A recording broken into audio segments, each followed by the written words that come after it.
प्यारे बच्चों, आशा करता हूँ आप सभी स्वस्थ और मस्त होंगे। मैं आपका आशीष सर और आज की वीडियो में हम असेसमेंट वर्कशीट नंबर 2 को पढ़ने समझने वाले हैं। ये असेसमेंट क्लास 9 सब्जेक्ट हिंदी का है। ध्यान से असेसमेंट को समझें ताकि आपके पूरे मार्क्स इस वाले टेस्ट में आएँ और जो आपको बाद में फाइनल एग्ज़ाम में मार्क्स मिलने वाले हैं उसमें आपको कहीं भी कोई दिक्कत ना आए और आप आसानी से अच्छे नंबरों से पास हो जाएं। तो चलिए, अगर आपको वीडियो पसंद आती है तो उसे लाइक ज़रूर कीजिए, अपने दोस्तों को भी शेयर कीजिए क्लास ग्रुप में। तो सबसे पहले हम यहाँ पर इंस्ट्रक्शन जान लेते हैं क्या है आखिर पेपर का पैटर्न। तो ये गद्यांश है, आपको ये गद्यांश पढ़ना है, समझना है और उसके बाद आपको क्वेश्चंस दे रखे हैं, 10 प्रश्न हैं, उन 10 को करना है। उसके बाद देखो, पहले से लेकर के चौथे तक यानी कि 1, 2, 3 और 4 सवाल आपको एक एक नंबर का है, तो आपके हो गए 4 नंबर। उसके बाद देखो, प्रश्न संख्या 5 और 6 आपका 2 नंबर का है, तो 8 नंबर ये हो गए, तो यानी कि 2 और 2 4 ये नंबर हो गए। उसके बाद देखो, 7वें से 10वें तक 3-3 नंबर का है, तो 7, 8, 9, 10 4 सवाल हो गए, तो 4 3 हो गए आपके 12। तो कुल मिला के 12 और 4 16 और 4 20। तो ये असेसमेंट आपका 20 नंबर का होगा। तो आपने 20 नंबर में से 20 के 20 लाने हैं। तो चलिए यहाँ पर हम इसे समझ लेते हैं।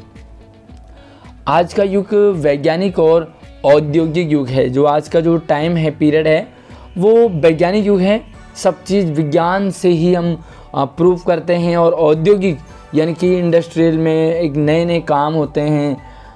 औद्योगिकरण के फलस्वरूप वायु प्रदूषण बहुत तेज़ी से बढ़ रहा है। आप देखते होंगे बहुत सारी नई नई फैक्ट्रीज बन रही हैं और एक से बढ़कर एक उसमें मशीनें लगाई जा रही हैं। तो जिससे क्या होता है, वायु प्रदूषण यानी कि हवा दूषित हो जाती है, गंदी हो जाती है। ऊर्जा तथा ऊष्मा पैदा करने वाले संयंत्रों से गर्मी निकलती है, क्योंकि बहुत बड़े बड़े मशीनें लगी होती हैं, इसलिए इनसे तो ऊर्जा भी निकलती है और ऊष्मा यानी कि प्रकाश, लाइट भी निकलता है। तो इनके कारण क्या होता है, गर्मी बढ़ जाती है। यह उद्योग जितने बड़े होंगे और जितने बढ़ेंगे, जितने बड़े बड़े उद्योग होंगे, जितने ज़्यादा बढ़ेंगे, उतनी ज़्यादा गर्मी भी फैलाएंगे, उतनी ज़्यादा लाइट भी ये यूज़ करेंगे। तो कहने का मतलब है कि जो औद्योगिक है यानी कि उद्योग है, फैक्ट्रीज़ हैं, वो जितनी ज़्यादा बढ़ेंगे, जितने ज़्यादा होंगे, उतनी ज़्यादा गर्मी भी फैलेगी। इसके अतिरिक्त ऊर्जा उत्पन्न करने के लिए जो ईंधन प्रयोग में लाया जाता है, जो पेट्रोल वगैरह ईंधन प्रयोग में लाया जाता है, उस मशीन में डालने के लिए यह पूरी तरह जल नहीं पाता। इसका दुष्परिणाम यह होता है कि धुएं में कार्बन मोनोऑक्साइड काफ़ी मात्रा में निकलती है। जो फैक्ट्री में जो मशीनें होती हैं उनमें जो ऑयल डाला जाता है, जो पेट्रोल डाला जाता है, जो डीजल डाला जाता है, वो पूरी तरह नष्ट नहीं होता है, जिसके फलस्वरूप क्या होता है, धुएं में ये कार्बन मोनोऑक्साइड बहुत मात्रा में छोड़ता है। क्या होता है इससे, आज मोटर वाहनों का यातायात भी तेज़ी से बढ़ रहा है। आप देख रहे होंगे कि रोडों पे इतना सारा जाम लगा होता है, बहुत सारी गाड़ियाँ, एक एक घर में हर मेंबर के पास गाड़ी है, तो कितनी सारी गाड़ियाँ बढ़ रही हैं। 960 किलोमीटर की यात्रा में एक मोटर वाहन उतनी ऑक्सीजन का उपयोग करता है जितनी एक आदमी को 1 वर्ष में चाहिए। माय गॉड, एक गाड़ी अगर वो 960 किलोमीटर चलने लग जाए तो वो उतनी ही ऑक्सीजन का प्रयोग करता है जितना कि एक आदमी को साल भर चाहिए। एक आदमी के साल भर के ऑक्सीजन को नष्ट कर देता है एक गाड़ी। बताइए कितना खतरनाक है ये गाड़ी हमारे लिए, इंसानों के लिए। दुनिया के हर अंचल में मोटर वाहनों का प्रदूषण फैलता जा रहा है। हर जगह देखो, दिल्ली में आपको बहुत ज़्यादा गाड़ियाँ देखने को मिलती हैं।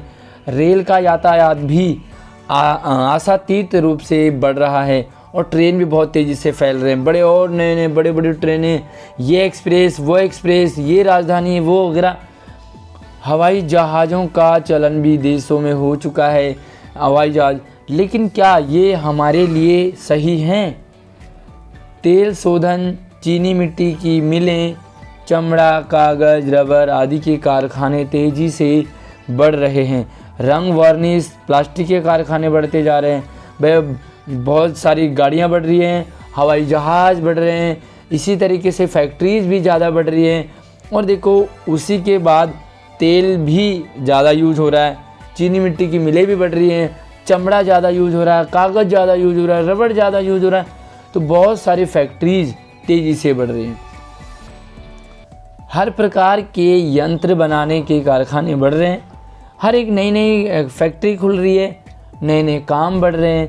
हमारे लिए ये एक तरह से फ़ायदेमंद तो रहता है, लेकिन दूसरी तरफ बहुत नुकसान करता है। ये सब ऊर्जा उत्पादन के लिए किसी न किसी रूप में ईंधन को फूंकते हैं और इनको एनर्जी चाहिए।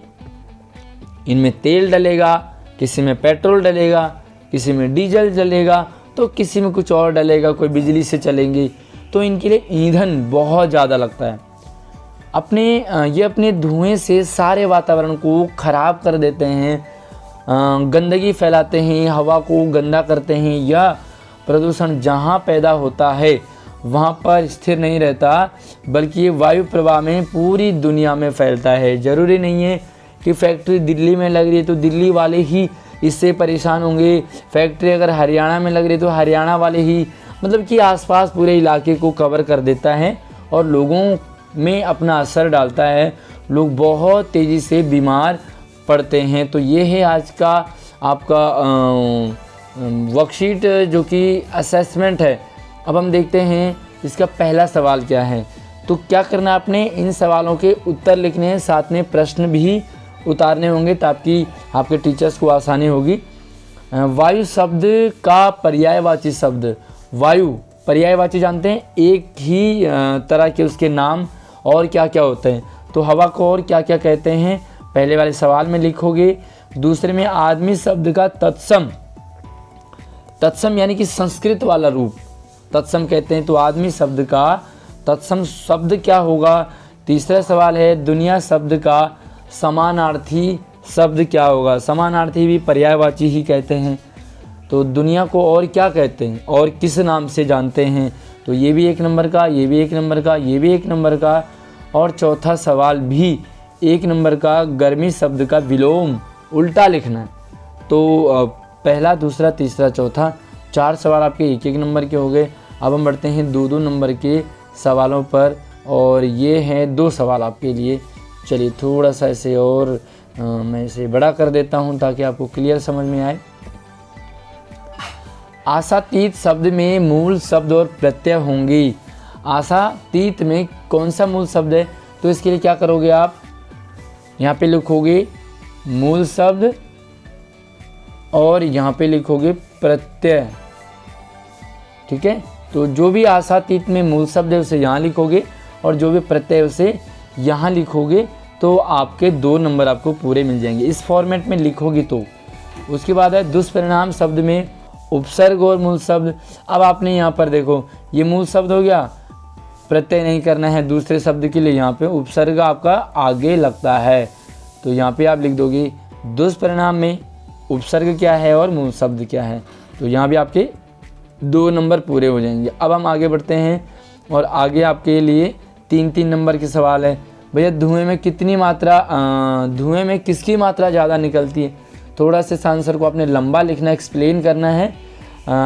साथ में गर्मी किन संयंत्रों से निकलती है। तो गर्मी किन किन मशीनों से ज़्यादा निकलती है, कौन कौन सी ऐसी मशीनें हैं जिनसे गर्मी निकलती है। वायु प्रदूषण किस कारण तेज़ी से बढ़ रहा है। जो हवा है वो गंदी हो रही है, तो वो कौन कौन से कारण हैं। आज का युग किस तरह का युग है। जो आज का वर्तमान वाला जो युग है, जो टाइम है, वो किस तरह का टाइम है। तो प्यारे बच्चों, ये है आपके लिए 10 सवाल 20 नंबर के। और अगर आपको इनके आंसर चाहिए तो मुझे आप कमेंट ज़रूर कीजिए, मैं आपको इनकी आंसर वाली वीडियोज़ बहुत जल्दी आपके लिए बना के लाऊंगा। अगर आपकी ज़रूरत हो तो वीडियो को ज़्यादा से ज़्यादा शेयर कीजिए, और नई वीडियो के लिए, आंसर वाली वीडियो के लिए हमारे चैनल को सब्सक्राइब करके बेल आइकन ज़रूर प्रेस कीजिए। धन्यवाद।